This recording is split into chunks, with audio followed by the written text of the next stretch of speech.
अब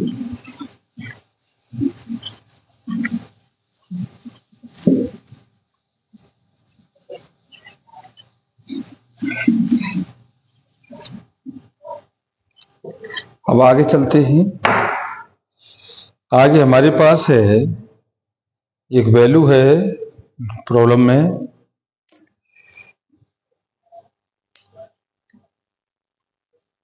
problems based on the finding the range of the function. Range of the function given y is equal to fx is the set of or real value of y for the value of x in the domain. In order to find the range of a function y is equal to fx, first of all find the domain y is equal to fx. If domain is not an interval, find the value of y corresponding to all value of x in the domain. The set of all these value of y will be the range. If domain is the set of all real number or set of all real number expected, if find the number of points, then find the x in terms of y, and from this find the real value of y for which x is real and belong to the domain. If y is a continuous function of x, least and greatest value of y be the alpha and beta range is the closest interval alpha and beta. अब इसके बाद हमारे पास एक problem है f to the base n to n is the fx is equal to 2x plus 3. Find the range of f. Find the range of f. फिर एक IIT problem है,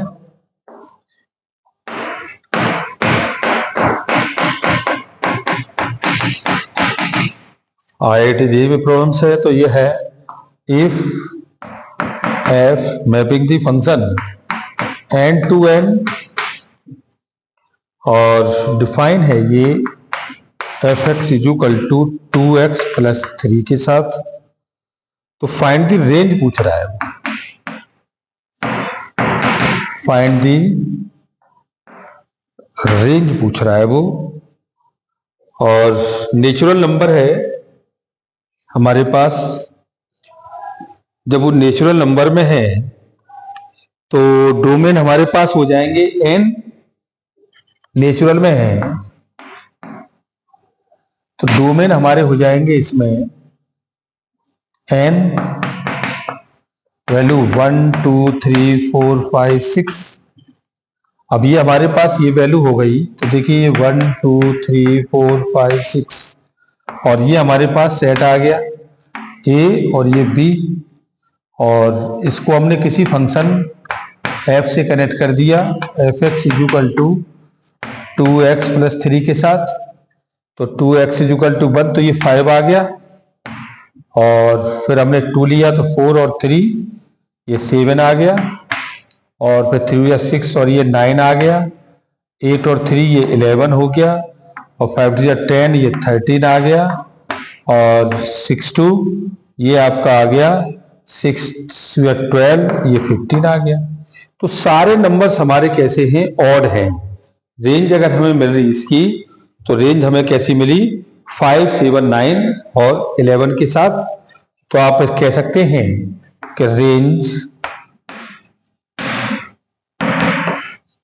कितनी 5 7 9 11 13 और ये 15 के साथ। उसी तरह से हमारे पास नेक्स्ट प्रॉब्लम है, find the range of the function y is equal to x upon 1 plus x square.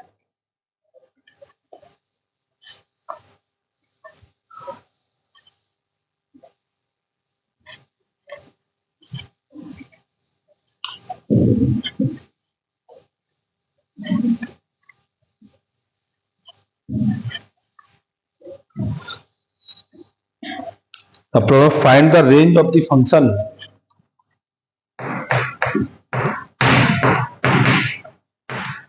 find the range of function, और कितना है y इज इक्वल टू, ये y is equal to x upon 1 plus x square.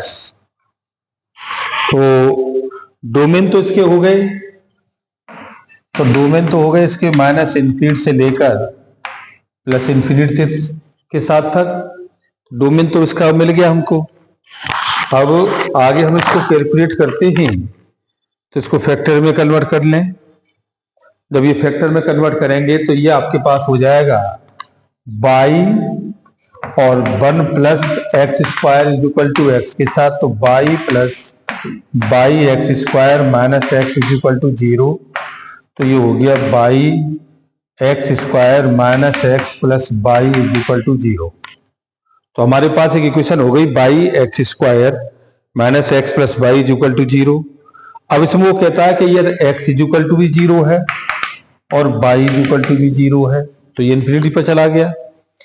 अब वो कहता है आगे कि यदि y not equal to 0, y not equal to 0, तो y is not equal to 0, तो बाई नॉट इक्वल टू 0, तो 1 माइनस के 4 बाई का स्क्वायर इज इक्वल टू 0।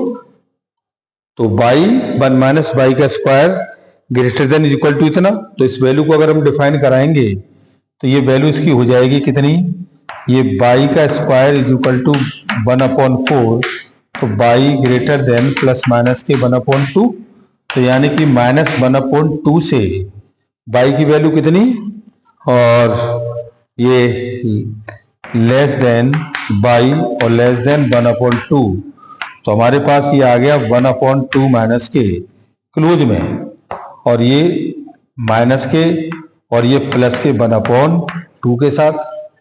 तो हमें रेंज बनी हमारे पास कितनी, इसकी रेंज हमारे पास बन गई क्लोज इंटरवल में -1/2 और ये प्लस के 1/2 के साथ।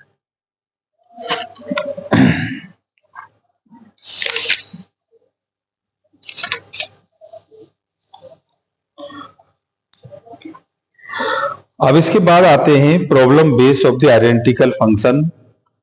तो प्रॉब्लम बेस पर आइडेंटिकल फंक्शन में हमारे पास है, इसकी कुछ कॉन्सेप्ट बेसिस हैं, उनको हम बहुत बारीकी से रीड करेंगे तो शायद हमें कुछ हिंट एंड प्रॉब्लम समय मिलेंगी जो हमारा बहुत बड़ा कोऑपरेट करेंगी। वो हमें बहुत बारीकी से समझना है क्योंकि अब आपका यहाँ से फैक्टर स्टार्ट हो रहा है और फिर इसके बाद आपका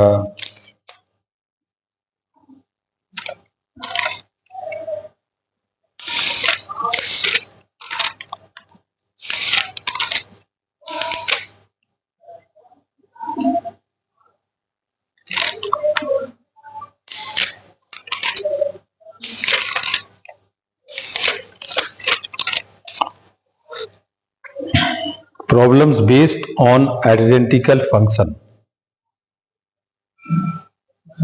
problem based on identical function working rule है। तो ये correct two function f and g are identical if only by the domain of x and domain is equal to g, तो f x is equal to g x for all x element domain f और domain g.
G are identical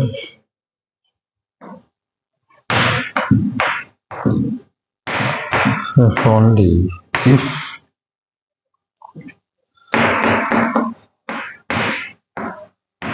domain of f, domain of ji.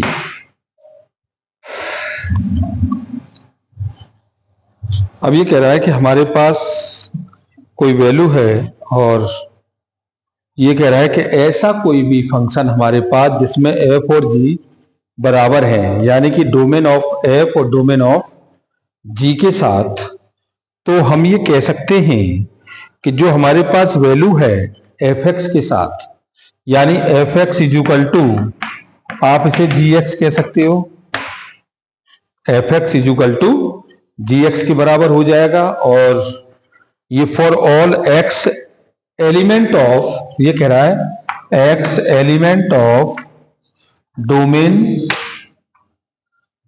Of f या x element of domain g. तो यानी कि ये जी और F दोनों के लिए बराबर होंगे।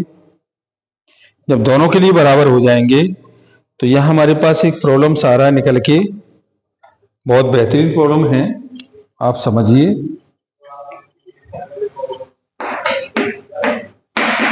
ये f x is equal to log e x square और g x is equal to 2 log और e to the base x.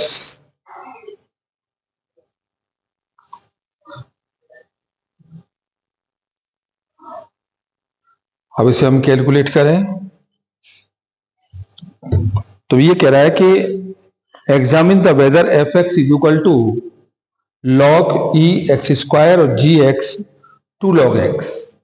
अभी हमारे पास एफ एक्स में और जी एक्स में है, दोनों में है, तो ये कह रहा है कि आर आइडेंटिकल और नॉट, क्या ये दोनों, ये आर आइडेंटिकल और नॉट है या नहीं। तो पहला फैक्टर हम ले लें, तो पहला एफ एक्स के साथ है, तो f x is equal to आपके पास दे रखा है, तो ये एफ एक्स के साथ हमारे पास डिफाइन है, तो ये एफ एक्स के साथ है एक्स स्क्वायर ग्रेटर देन 0, और जब एक्स ग्रेटर देन के साथ है तो इसके डोमेन हो जाएंगे आपके आर और एलिमेंट ऑफ एक्स के साथ। भाई पहला डोमेन होगा आर एलिमेंट ऑफ एक्स के साथ, और एक्स की वैल्यू हमारे पास कितनी है, 0 है, तो ये 0 हो जाएगी, तो पहला वैल्यू हो जाएगा आर 0 और मजली ब्रैकेट के साथ। दूसरा वैल्यू हमारे पास है जी एक्स के साथ, तो जी एक्स में हमारे पास वैल्यू दे रखी है 2 log e to the base x, तो यहां जी के साथ ये डिफाइन हो जाएगा वैल्यू कितना, जी के साथ ये डिफाइन होगा g x is equal to 2 log e to the base x और एक्स ग्रेटर देन 0। तो ऐसे केस में हमारे पास डोमेन हो जाएंगे कितने, 0 से लेकर और ये इन्फिनिटी तक। इसके जो डोमेन होंगे 0 से लेकर इन्फिनिटी तक हो जाएंगे। तो हम ये कह सकते हैं कि डोमेन एफ, तो domain of f not equal to domain of g, तो this is the domain of f x not equal to g x के साथ। तो किसी भी केस फैक्टर में हम ये मानेंगे कि डोमेन और रेंज जो हमारे पास है एफ एक्स का और जी एक्स का कतई भी इक्वल नहीं होगा। This is not is equal by the factor of f x and g x. अब ट्रिग्नोमेट्रिकल फंक्शन में हम देखें कि हमारे पास कोई भी फैक्टर है f x is equal to sine x, तो फाइंड इज द पीरियड पूछ रहा है, वो उसका पीरियड कितना हो जाएगा। बहुत अच्छे सवाल है ये, तो इसे भी आप कर सकते हैं बेहतरीन तरीके से।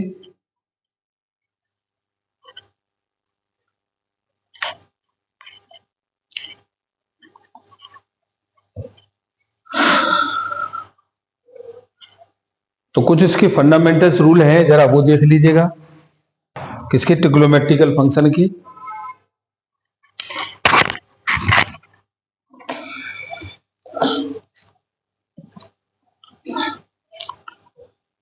ये है problems based on periodic function.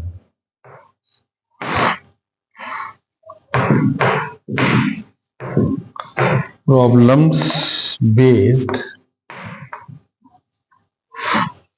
On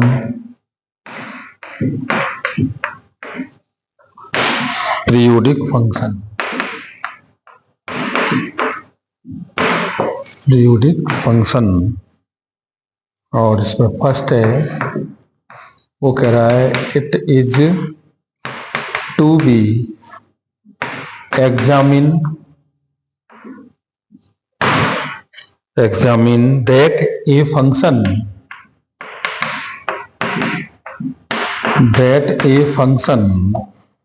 fx is a periodic function,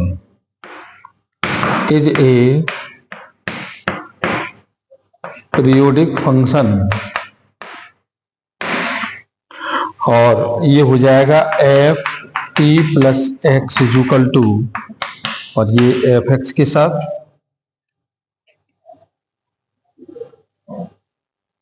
तो हमारे पास वेक्टर प्रॉब्लम्स है। ये कह रहा है कि f x equal to sine x, a periodic function,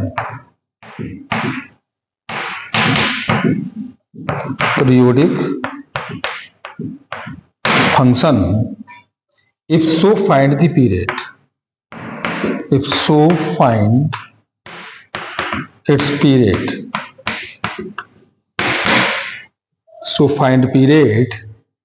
तो f x is equal to sine x, तो f t plus x is equal to sine x, तो साइन टी प्लस एक्स के साथ, तो ये हो जाएगा sine t plus x is equal to sine x के साथ।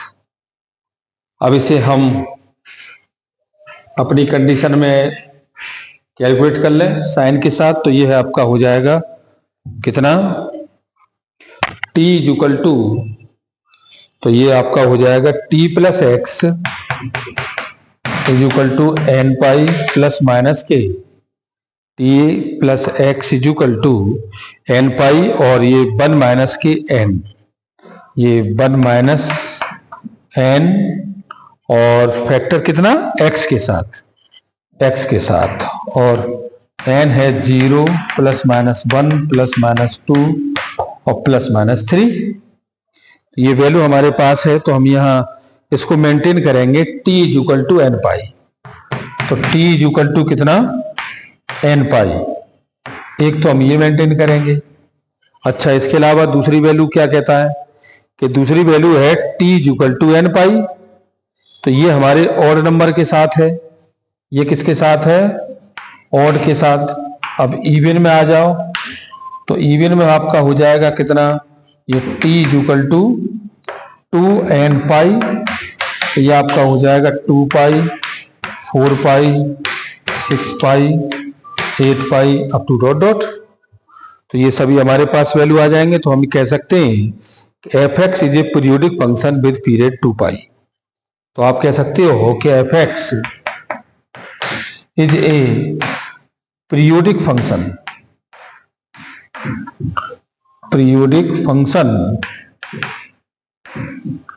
इज 2 पाई के साथ। तो हमें ये 2 पाई के साथ पीरियोडिक फंक्शन में मिल गया।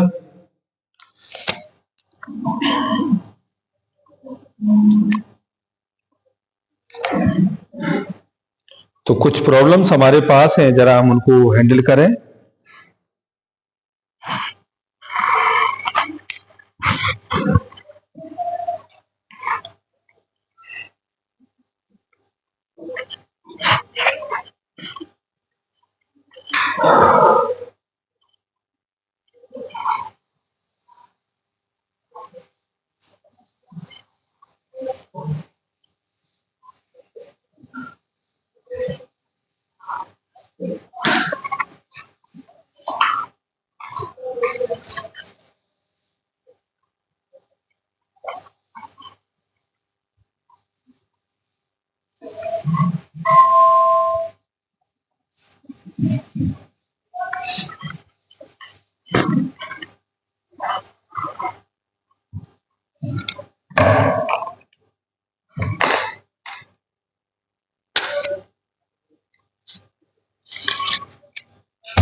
अब इसके बाद एक प्रॉब्लम है f x equal to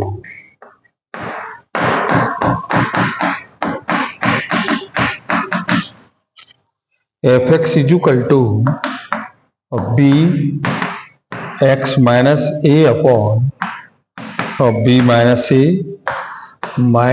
A x minus b upon b minus a. तो वो कह रहा है कि f a plus b is equal to f a plus f b के साथ।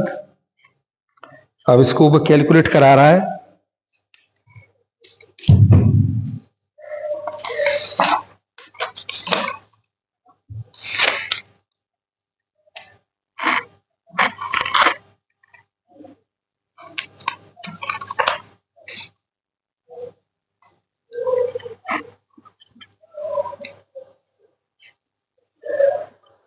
F a plus b is equal to f a plus b के साथ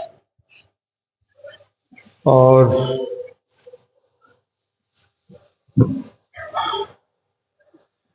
आप लगा लीजिए पहले इसमें। तो ये लेफ्ट हैंड साइड है और ये राइट हैंड साइड है। तो राइट हैंड साइड ले लो पहले। तो f a plus f b, तो पहले आप एफ ए ले लो। तो ये बी हो गया ए माइनस के ए और बी माइनस के ए और minus A minus k b upon b minus a. और दूसरा हो गया बी पर और ये हो गया B minus a upon b minus a और माइनस ए और B minus k b upon b minus k ए। दोनों को आप जोड़ दो। तो देखो भैया ये b माइनस ए और a माइनस बी में ये वाली वैल्यू इससे कट गई, ये इससे कट गई। तो ये आपके पास बचा f a plus f b is equal to और ये b minus a upon b minus a और ये minus k a minus k b upon b minus k a. तो इसका एलसीएम आ गया कितना, b माइनस के ए। तो ये आपका आ गया b का स्क्वायर माइनस ए बी और माइनस ए का स्क्वायर प्लस ए बी, ये इससे कट गया। तो देखो ये आ गया b माइनस ए और b प्लस ए अपॉन और ये b माइनस ए, इससे कट गया। तो ये वैल्यू हमारे पास कितनी आ गई, एफ एक्स प्लस नहीं f a plus f b equal to b plus a के साथ। अब इस वैल्यू को अगर हम रखते हैं यहाँ राइट हैंड साइड में, तो राइट हैंड साइड में हमारे पास फंक्शन है a प्लस बी। तो b में a प्लस बी माइनस के a upon b minus a और ये a प्लस बी माइनस के b अपॉन और ये b माइनस ए के साथ। तो देखो b से b, a से a, तो ये b का square minus b minus a और ये a का स्क्वायर b माइनस ए के साथ। तो ये हमने इसका एलसीएम ले लिया b माइनस ए। तो ये आपका आ गया b का स्क्वायर माइनस ए का स्क्वायर। तो b माइनस ए और b प्लस ए अपॉन b माइनस ए के साथ, ये इससे कैंसिल हो गया। तो इसका वैल्यू हमारे पास कितना आ गया, a plus b equal to b plus a के साथ। तो this is the value of left hand side is equal to right hand side.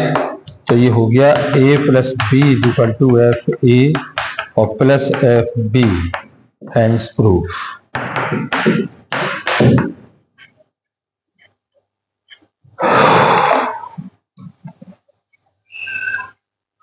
Thank you very much.